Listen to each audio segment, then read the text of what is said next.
Dans la nature de l'homme, il fonctionne avec deux éléments, deux détecteurs. Un détecteur, c'est les sentiments. Et un deuxième détecteur, c'est le sechel. Comment on dit en français le sechel? L'intelligence. Le cerveau, l'intelligence. Voilà. Nous, je vais appeler ça le sechel, d'accord? Comme ça, je n'ai pas besoin de traduire tout le long du cours. Il y a le sechel, un homme y réfléchit, et il y a le regesh, le sentiment. Il y a des choses où le sentiment est beaucoup plus fort, et c'est lui qui domine.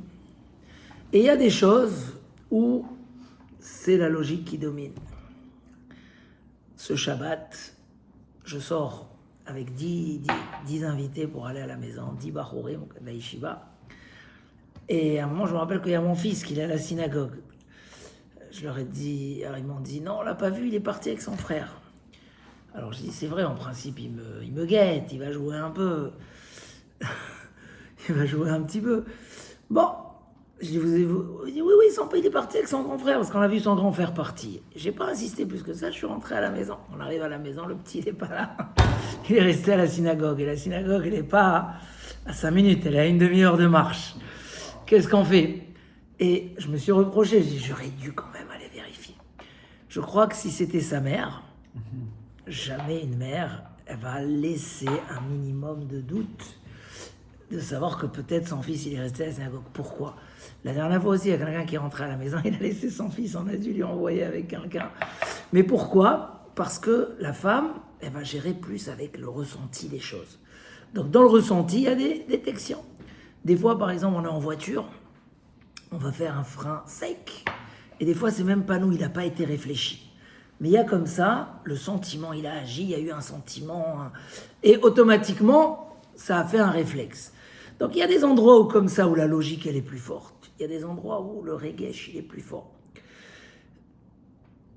Il y a des endroits où c'est les deux qui gèrent en même temps. En même temps, on réfléchit, en même temps, on a le sentiment, oui, non, je sens pas très bien la chose, donc j'accepte pas. Des fois, un homme, il a déjà décidé de signer une affaire, mais il la sent pas, ou il sent que ça va le mettre dans la galère, etc. Donc, il va se rétracter. Comprendre un petit peu ces deux détecteurs que l'homme, que Kadosh Baruch Hu, il a donné à l'homme, ça aide à beaucoup de choses. Pourquoi? Parce que la logique, elle est plus sec. Elle est plus directe. Il n'y a pas de sentiment. C'est le monde du sentiment, du ressenti, nous donne plus de simra, d'attachement à la chose. Voilà, on ne peut pas être trop logique dans un foyer. Il y a tout un enthousiasme à mettre qui vient beaucoup par le ressenti. On sait ce qu'il dit le roi Salomon. Shlomo HaMelech, Al kol peshaim techase ahava. Sur tous les fautes, l'amour fait pardonner. Quand il y a de l'amour, ce sentiment d'amour, ce sentiment de bien-être, ce sentiment d'attachement, il fait que l'homme, il pardonne les fautes de sa femme. Il ne regarde pas ses défauts du tout, ou dans le sens inverse aussi. Pourquoi? Ça peut être aussi entre des amis, que deux associés qui s'aiment, qui travaillent bien ensemble, qui sont en confiance. Donc ce sentiment-là d'amitié fait que on ne regarde pas. Ah, mais la logique est dit, il y a un problème, ça va pas, ça me plaît pas. Mais vu qu'il y a l'amour, le sentiment, il dépasse largement. Il y a des choses, par exemple, que l'homme, ça lui change pas s'il y a une personne ou 1000 personnes avec lui. Ça change pas. Il fait ce qu'il a à faire et ça s'arrête là. Mais imaginez-vous, tu fais ton schéma Israël tout seul, ou tu le fais avec 50 personnes qui le font à voix haute, ou tu le fais avec 1000 personnes ou 10 000 personnes qui le font à voix haute, Hachem Elech Hachem Alach. Ça prend une autre dimension, tu t'envoles. Pourquoi? Parce que dans ce sens, qui c'est qui agit là? Dans la logique, ça ne change à rien. À quoi ça change si je le crie avec 10 000 personnes ou je le crie tout seul à la maison? Pour moi, c'est la même chose. Mais dans le monde du regesh, du ressenti, là-bas, ça a des conséquences énormes. On sait par exemple au niveau du couple que la femme, elle agit beaucoup avec le ressenti. Et l'homme, il agit beaucoup avec la logique. Donc ce qui préoccupe un homme dans son foyer, c'est pas ce qui préoccupe sa femme. Et ce qui préoccupe sa femme, des fois, ça peut saouler l'homme. Pourquoi? Parce que c'est très important de comprendre cette différence. parce que ça permet à comprendre des choses que sa femme exige ou impose, ou insiste, que pour nous, ils n'ont aucune logique et aucune valeur. Mais aucune. Que dans notre monde de la logique, il n'y a aucun intérêt. Il n'y a aucun intérêt d'aller ce soir arranger un truc alors que demain matin, je vais le faire tranquillement. Pourquoi tu veux rien que maintenant Mais dans le monde du ressenti, là-bas, il faut que l'esprit soit tranquille. Il faut qu'il soit... Donc, si c'est pas fait tout de suite, ça va. Je suis pas bien. Quoi, t'es pas bien, mais je te l'explique mathématiquement. 1 plus 1 égale 2. Monsieur, on parle pas les maths, on n'est pas en cours de maths, là, on est cours de philo. Ça veut dire, dans le monde du ressenti. Donc, c'est très important de comprendre ces 2 corottes qu'il y a dans l'homme, parce que c'est ce qui permet à l'homme d'agir et de dire, pour moi, c'est pas important, mais je sais d'avance que pour elle, c'est très important. Et on est capable de comprendre.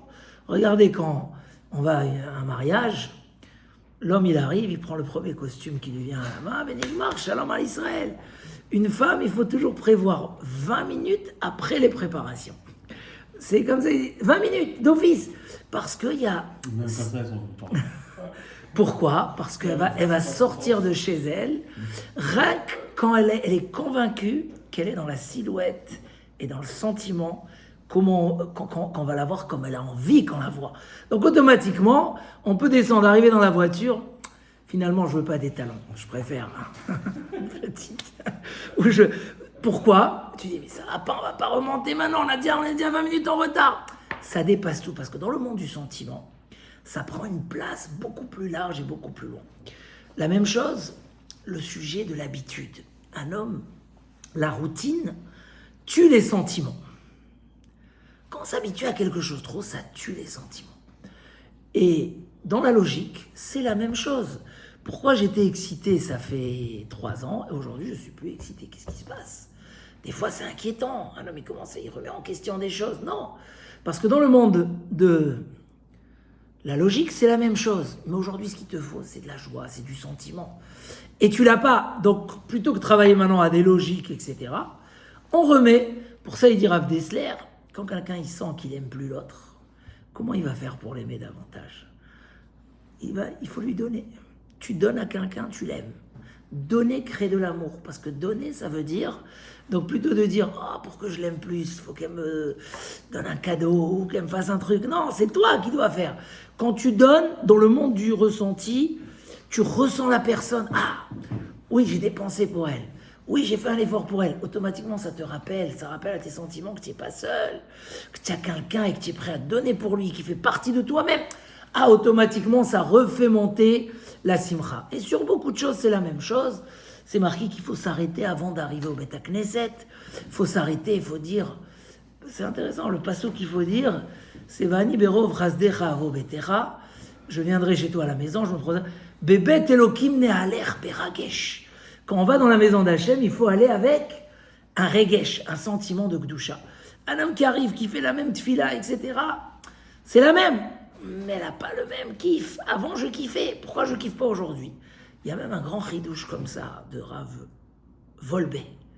Rav Volbe, le Aléchour. Il dit que souvent, quand on va, par exemple, quand Alex il est arrivé, il a dit, on m'a dit qu'il y a un beau buffet.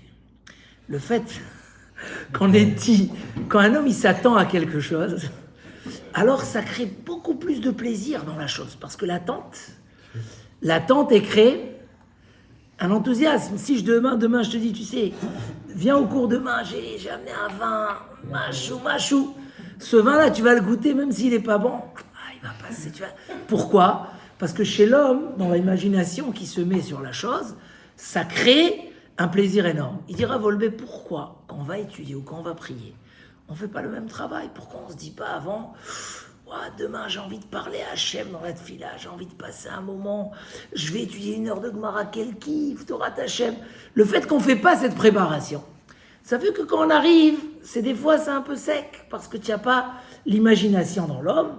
L'imagination, c'est un outil qui fait gonfler les choses. Dans l'imagination, tu peux prendre une petite... Mais le problème, c'est que tu as ton quotidien, et ton quotidien, en fait, parfois, ne te laisse pas le temps de penser à tout ça. C'est vrai.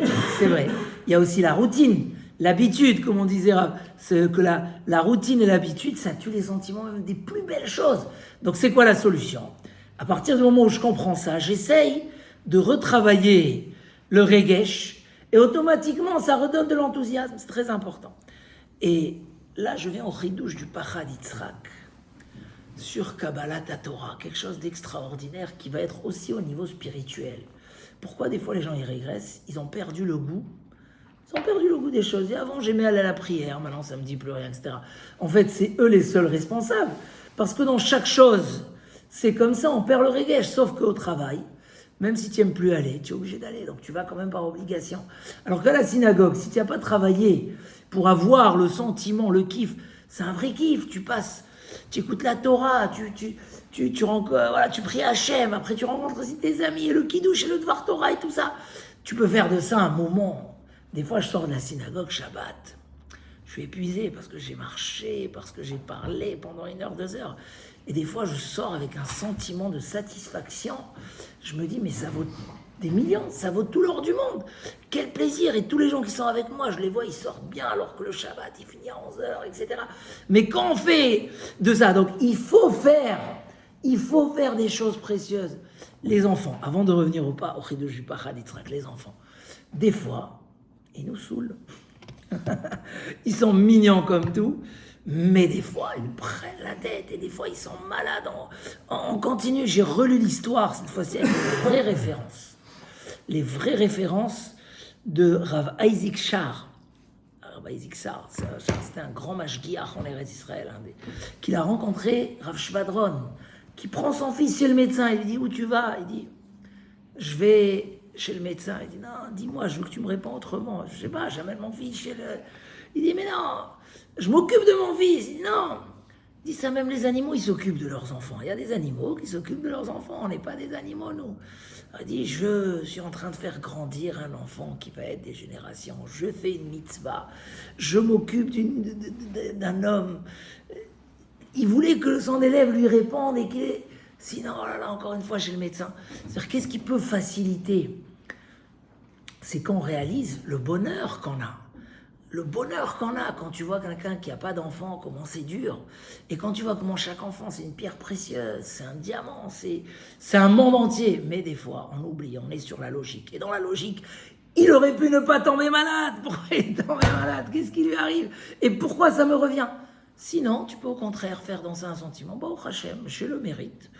Hachem, il m'a envoyé une mission un peu plus dure. Il veut que je m'occupe plus et que je me donne plus. C'est un mérite, c'est une mitzvah, comme il a dit Rav Isaac Shar. C'est une mitzvah de m'occuper de mon fils. Hachem, il m'a donné un beau rôle à la place que je sois sur mon téléphone en train de voir un truc. Je dois aller chez le médecin asthma. Eh bien, c'est très bien, je me fatigue, c'est pas grave, je vais me reposer après. Mais j'ai eu cette chance de faire grandir. Je saurais que cet enfant, je ne l'ai pas fait grandir comme ça. J'ai donné, j'ai fait. Ça, c'est la hargasha. Donc, très important. Mais tout ça pour arriver aussi au chidouche extraordinaire du Pachad Yitzhak. Le Pachad Yitzhak, il dit comme ça. Celui qui fait attention aux mitzvot, jusqu'aux plus petits détails. Comment on appelle ça dans la Torah? Ekev. Vaya Ekev Tishmeun. Gardez, la Gemara dit qu'il y a plein de choses qu'on écrase avec nos pieds. Plein de péchés, plein de fautes, plein d'erreurs de caractère et de comportement. Et l'homme, il les écrase. Et la Gemara dit, quand l'homme arrivera après 120 ans, rempli et chargé de mitzvot, qui c'est qui va l'entourer, qui va l'embêter dans le jugement? C'est peut-être pas les grandes fautes qu'il n'a pas fait, ou qu'il n'a pas voulu faire, ou qu'il a fait tchouva. C'est toutes ces petites choses que l'homme, il écrase en passant avec son talent. Ekev, le talent. Pourquoi on appelle ça le talent? C'est une des questions du Pachad Yitzhak. Mais en tout cas, et sur ça c'est marqué, Marav Tuvra Asher Tzafanta Lire'echa. Celui qui fait attention à tout, même aux petits détails. Alors le mérite dans l'Olam Haba, il est énorme. Marav. David Ameler, il vient dans le Mizmor qu'on dit tous les Shabbats matin. Gam Avdecha Nizhar Bahem. Le roi David, on a parlé de lui à Shavuot. Gam Avdecha Nizhar Bahem. Ton serviteur, il fait attention aux mitzvot. Beshomram ekevrav. Traduction David. À les respecter avec un grand talent. Donc il fait référence au talent et au mérite que ça donne. Marav Touvra, qu'est-ce qui est grand en mérite dans l'Olam Haba? Pourquoi David Ameler, ici, il se rappelle à parler du talent et du Olam Haba. C'est quoi exactement? Je ne vais pas détailler trop la question. Il dit le paraditra quelque chose de magnifique. Il dit qu'on prend ce mizmor de Shabbat. Il y a là-bas, une après l'autre, les qualités de la Torah. Torah Hashem temima meshivat nafesh. La Torah Hashem, elle est entière. Elle refait vivre l'âme. On a parlé tout à l'heure de fixer tous les jours du limoud, Gemara, Halacha, Moussar, oui, tous les jours on a dit. Qu'est-ce qu'il dit David Ameler? La Torah Hashem, elle est tellement temima, meshivat nafesh. Elle fait vivre l'âme. Après, Edut Hashem ne'emana, markimat peti. La Torah Hashem, elle est vraie.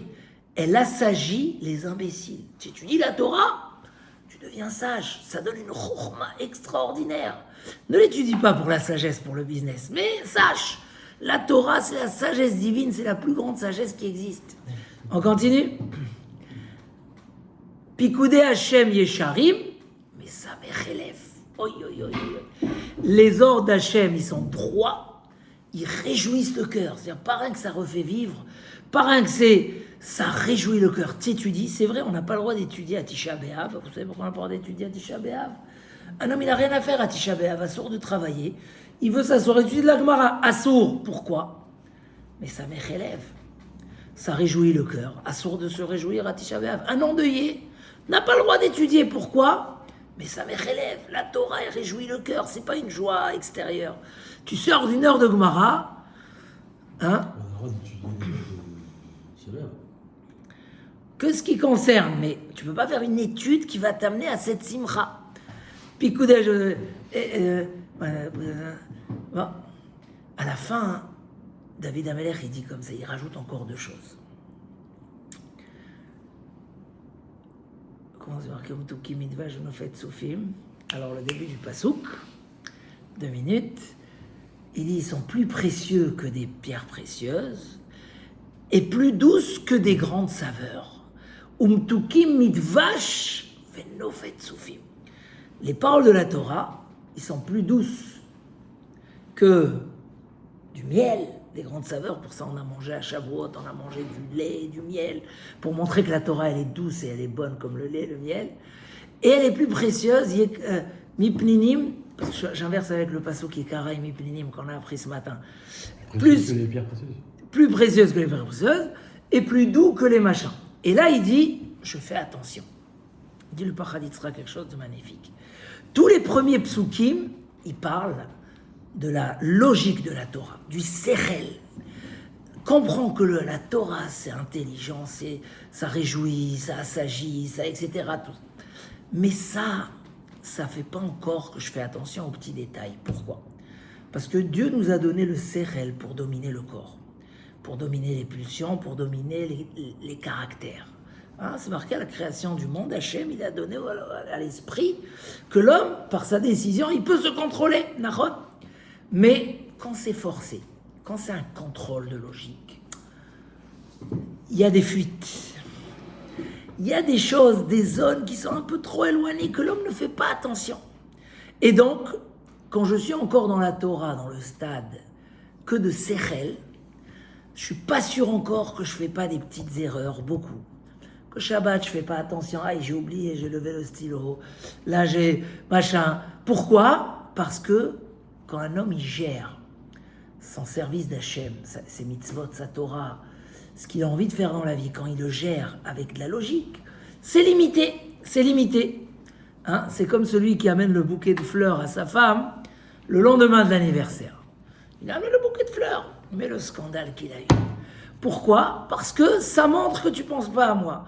Dans la logique, il y a eu des explications. Je l'ai laissé dans le bureau, machin, le lendemain.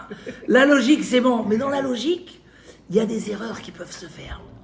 Que ces erreurs-là ne se font pas quand c'est dans l'amour et dans le ressenti des choses, dans l'attachement profond des choses.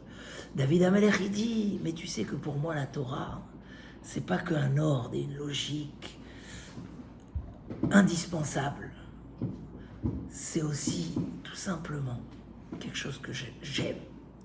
J'aime étudier, comme il a dit Jonathan. le souvenir des moments où je me levais tôt, je devais me faire violence pour me lever, mais j'aimais ça.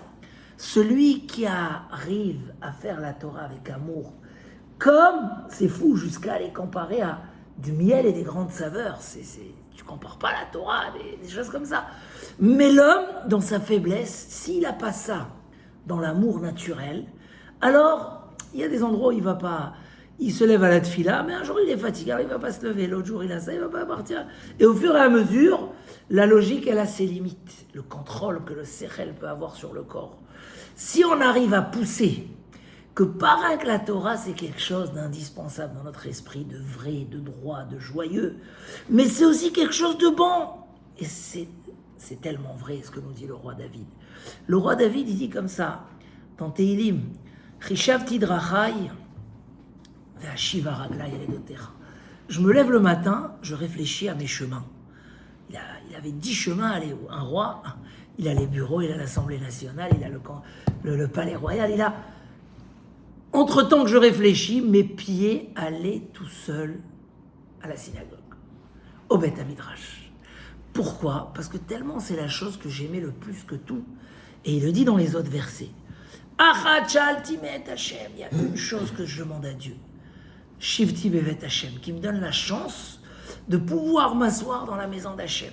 C'est-à-dire que pour lui, c'était quelque chose de naturel, qu'il aimait faire. Et c'est ça la grande réussite. C'est sûr que d'abord, ça se construit par la logique, par le fait d'être convaincu, par le fait de se faire convaincre que chaque tefila, ça vaut des millions, chaque mitzvah, ça n'a pas de valeur. Et veratz, les mitzvahs, kala kebachamura, ils disent les Pirkei Avot, cours après la mitzvah la plus légère comme la plus grande. Chez Enata Yodea Sraran chez le mitzvot, tu connais pas la valeur, c'est énorme, chaque mitzvah, elle n'a pas de fin. Mais ça, c'est quand même dans la logique, et la logique, elle a ses limites. Mais quand tu fais parce que tu as compris que c'est ce que tu aimes faire, ça réveille un côté naturel chez l'homme qui va vers l'endroit où il aime aller. Ouais, mais il y a aimer naturellement et aussi apprendre à aimer. Oui, Ça, on dit aujourd'hui... sur soi pour... C'est ce qu'on a dit au nom du Rav Volbe, qu'un homme, il doit prendre du temps pour s'imaginer le bonheur que les mitzvot lui font. Il y a des gens que tu leur dis... C'est un bonheur pour toi d'aller à la synagogue, prier le matin, de faire tefila betzibour. C'est un bonheur pour toi de faire Shabbat. Et tu dis 100%. Il n'y a pas un plus grand bonheur comme ça. Mais j'arrive pas à cause de ça. J'ai le sommeil, j'ai du mal, j'ai ci. Ça veut dire, comme tu as dit, il faut... Voilà. Ce qu'on fait déjà, vous avez tous dit ce soir... En même temps, d'aimer aussi. Hein. Moi, je n'ai jamais oublié parce que cette personne... C'est un travail en fait d'apprendre Oui. à aimer. Eh ben voilà, c'est un travail, mais qui doit se faire naturellement dans tout ce qu'on fait. Je vais jamais oublier parce que j'ai vu ce matin cette personne. Maintenant, il habite en Israël, mais il m'avait demandé conseil. Il travaillait dans une société il était en finance, comme certains d'ici, et il travaillait très dur. C'était une société. Et il me dit des fois, j'arrive le soir, je rentre à la maison, mes enfants, ils me saoulent. Je suis fatigué, je suis encore sur des trucs que je dois boucler sur l'ordinateur, des sommes très élevées, etc. Il me dit, j'ai honte. Il m'a dit, j'ai honte, qu'est-ce que je peux faire? Je lui ai dit, le conseil, il est simple. Tu t'arrêtes à côté de la porte avant de rentrer. Tu attends 3 secondes. Tu réfléchis 3 secondes au bonheur que tu as avec chaque enfant que tu as. Et tu le sais, tu es convaincu, c'est juste. Tu es envahi, tu es noyé par ton travail. Prends ce temps-là, tu rentres, tu verras que tu vas tout jeter et tu vas t'occuper d'eux et l'amour, il va venir avec eux. Pourquoi? Parce que, comme tu as dit, il y a un travail à faire. Et ça, c'est important de savoir d'arriver, chaque chose qu'on arrive à arriver, même pour l'éducation des enfants, c'est primordial. De leur faire aimer les choses. Il faut imposer un peu, parce que des fois l'enfant il n'est pas encore au stade, mais il n'y a pas plus beau que quand un enfant il te dit non, je ne veux pas venir avec toi à la synagogue. Tu lui dis, la première fois tu forces pas, mais après tu dis, j'aurais tellement kiffé d'avoir mon fils avec moi à la synagogue, le talit, le Kohen Gadol, le Birkat Kohanim, tu sais, j'aime tellement, j'ai pas envie d'aller seul, franchement ça marche, mais à la merveille. Tu lui as donné l'amour de la synagogue Tu as commencé comme ça. Le Rambam, il dit, un enfant, il faut d'abord lui donner du chocolat. Il faut lui donner, combien qu'il grandit, il faut lui donner les choses qui l'attirent. À partir de quel âge on peut avoir des petits... franchement, c'est pas la peine de se presser.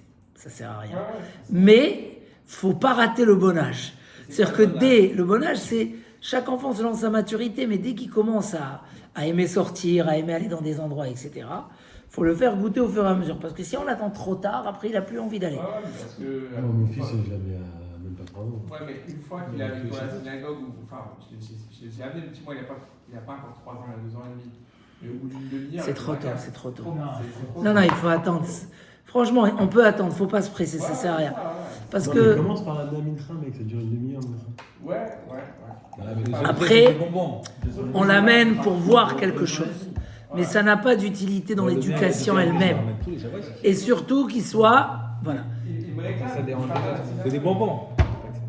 Donc, David, je sais qu'on t'a mis une grande charge sur les épaules dans ce chiour aujourd'hui, que maintenant, Bezrat Hashem, faut prendre ça, voilà, avec grandeur et amour, comme par exemple ce cours-là du lundi soir, comme ces moments que l'homme il aime et qui fait, mais ne pas hésiter, ne pas croire que c'est enfantin et que c'est pas grave, la logique, nous on est les hommes, nous on est à un âge où c'est la logique, non, on a besoin quand même de ce sentiment, voilà, d'aller Bébet Hachem. Regardez l'histoire de la veillée, on va le prendre comme exemple. Combien de gens, et quand une veillée elle arrive, ils n'en peuvent plus de s'éveiller. Et il y a beaucoup, et surtout en France, on est béni Baruch Hashem avec ça, on vit un kiff, mais si tu le gardes comme un kiff, tu dis, je vais pas dormir cette nuit. L'amour, l'envie de passer cette nuit-là, il est tellement fort que ça t'annule tous les empêchements. Et c'est valable surtout. Si on veut mettre plus de choses, plus d'études, plus de machin, faut, ce moment où je suis sur regardez ici, je suis le soir sur mon fauteuil, en face de la bibliothèque, avec un livre dans les mains en train de lire. Waouh, quel ta'anoug. J'arrive à me déconnecter, à passer un moment spirituel, un moment de Gdusha, un moment où je me renforce, un moment où je vais raconter une histoire à mes enfants, un moment où je vais... Très, très important. Donc, Bezrat Hashem, je crois que c'est un grand chizouk après Shavuot, de prendre les 2 conseils du roi David. D'abord, analyser 1 plus 1. On ne peut pas commencer, ne pas arriver par ça, parce que sinon, on ne va pas faire dans la vie que ce qu'on aime. Donc, savoir que la Torah est réjouie, que la Torah est refait vivre, que la Torah, c'est la logique divine, c'est la sagesse de la vérité, c'est le lien avec Dieu. Tout ça, que chaque mot de Torah, c'est 200 mitzvot. Tout ça, il faut... Et la Mishnah nous dit même dans Pirkei Avot, fais attention, si un jour tu veux rater une mitzvah, tu dis je ne veux pas aller au cours, regarde qu'est-ce que tu perds. Peut-être que pour, à la place de prendre un Uber à 20 €, tu perds un cours qui vaut 2 millions d'euros. Il faut... Eve mechachev. Peut-être tu fais une avera, mais tu perds par derrière. Donc oui, il faut calculer. Il y a cette notion. Mais il ne faut pas s'arrêter là. Il faut qu'après, autour de ça, mettre aussi le côté du regesh. Et on l'a besoin dans tous les détails de la vie, dans le foyer avec les enfants. Et ça permet à l'homme et de se délecter d'amour, de l'amour d'Akadosh Baruch Hu, et de se construire d'une manière bien faite et profonde. Bezrat Hashem. Chazak, Benit Chazak. Bravo.